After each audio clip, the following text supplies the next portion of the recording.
Dans notre corps, une conversation secrète se déroule. Et elle pourrait bien détenir la clé de notre santé.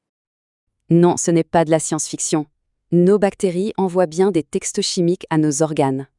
C'est un dialogue crucial entre nos bactéries et notre foie, la grande usine chimique du corps. Les scientifiques se demandent depuis longtemps comment ces messages voyagent-ils, et surtout, que disent-ils?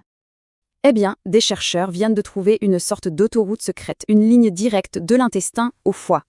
Avant, on lisait un message déjà filtré par le foie. On n'avait donc pas la version originale. Mais une équipe a eu une idée de génie. Intercepter le message directement à la source. Cette voie express, c'est la veine porte. Elle livre les messages bruts, non filtrés, directement au foie. Alors que sont ces messages exactement et qu'est-ce qu'ils racontent au foie? Allons voir ça de plus près.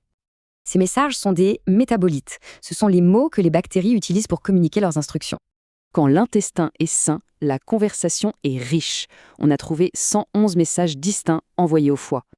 Mais avec un régime riche en graisse, silence radio, ou presque. Le nombre de messages tombe à 48. Et parmi eux, 2 messages sortent vraiment du lot.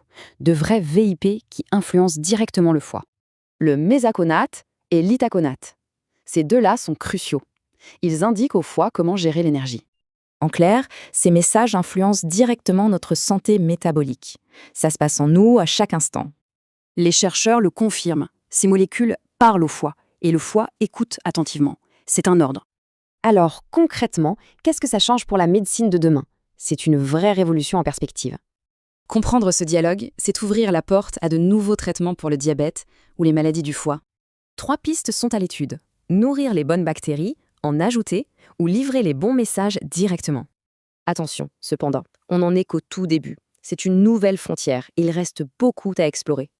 Les données sont prometteuses, bien sûr, mais il faut plus d'essais cliniques pour confirmer tout ça chez l'humain. Et si la clé de notre santé métabolique se cachait dans cette conversation?